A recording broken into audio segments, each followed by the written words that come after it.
সবাবরাতে সবাই গাজরের বিভিন্ন ধরনের হালুয়া রেসিপি দিতেছে দেখতেছি। আমি একটা গাজরের মিষ্টি রেসিপি দিতে আছি, যেটা ওই হালুয়ার চেয়েও 100% টেস্টি এবং মজাদার হবে।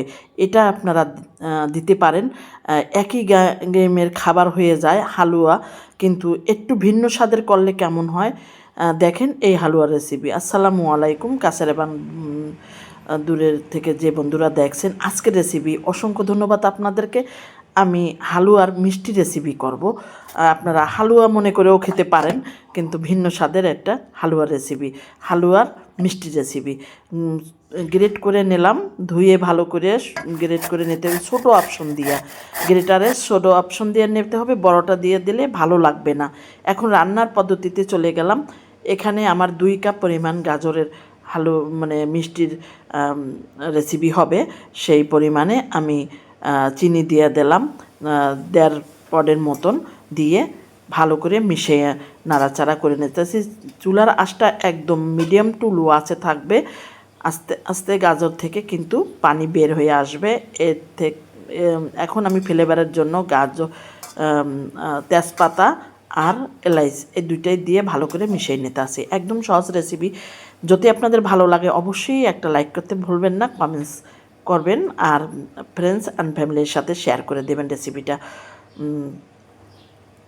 এখন পানি উঠে আসছে, এখন আস্তে আস্তে আমি নেড়েচেড়ে মিশাই নেব। একটু ফুড কালার ব্যবহার করলাম, অপশনাল, আপনারা না দিলে কোনো অসুবিধা নেই, কালারটা আরও সুন্দর হবে সেই জন্য। একদম সহজ করে এখন এই মুহূর্তে আমি কনডেন্স মিল্ক ব্যবহার করব, প্রায় আধা জারের মতনই, দিয়ে আবার ভালো করে মিশিয়ে নিতে আসি। এতটা মজা আর টেস্টি ছিল, হয়তো আপনারা না বানায় খেলে বুঝবেন না। এখন আমাদের মশলা যে দিছি সেগুলো কিন্তু তুলে ফেলতে হবে।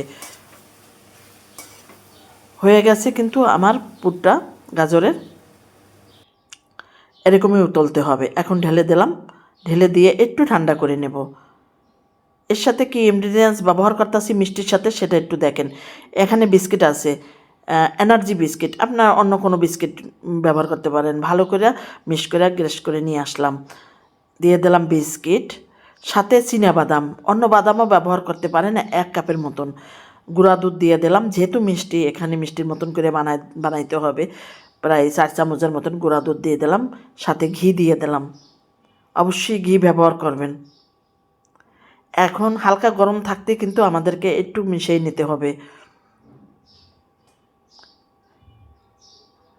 যদি ভালো লাগে অবশ্যই পারুল আলমের কিচেন ইউটিউব চ্যানেল এবং ফেসবুক থেকে দেখলে ফেসবুকটা ফলো এবং সাবস্ক্রাইব করার অনুরোধ রইল। তাহলে প্রত্যেক দিন আপডেট ভিডিও কিন্তু আপনাদের কাছে পৌঁছে যাবে। এখন আমার হাতে ঘি নিয়ে তারপরে কিন্তু আমি এটা মিষ্টির শেপ দিয়ে নিলাম। কেমন হয়েছে অবশ্যই কমেন্টসে জানাবেন। একবার হইলেও বানিয়ে খাবেন এই শোভাবারাতের এইটা ভাইরাল রেসিপি হবে ইনশাল্লাহ। দেখেন এখন এটা আর একটু মোটিভেশন করব, আর একটু মজা লাগাবার জন্য, যেহেতু মিষ্টি বানাইতে আসি তা সেখানে গুঁড়া দুধ দিয়ে একটু গড়াই নেব, তাহলেই কিন্তু আমাদের লাড্ডু মিষ্টি হয়ে যাবে। কেমন হলো অবশ্যই আপনাদের ভালো লাগছে। ভালো লাগলে এই রকমের মিষ্টি পেতে হলে অবশ্যই পারুল আলমের কিচেনটা ফলো করতে হবে। আর ইউটিউব থেকে দেখলে ইউটিউব চ্যানেলটা সাবস্ক্রাইব করে সামনের দিকে আমাকে এগিয়ে দেবেন। আপনাদের একটা লাইক কমেন্টস আমাকে অনেক উৎসাহ দেয় আমাকে এই কাজগুলো করার জন্য।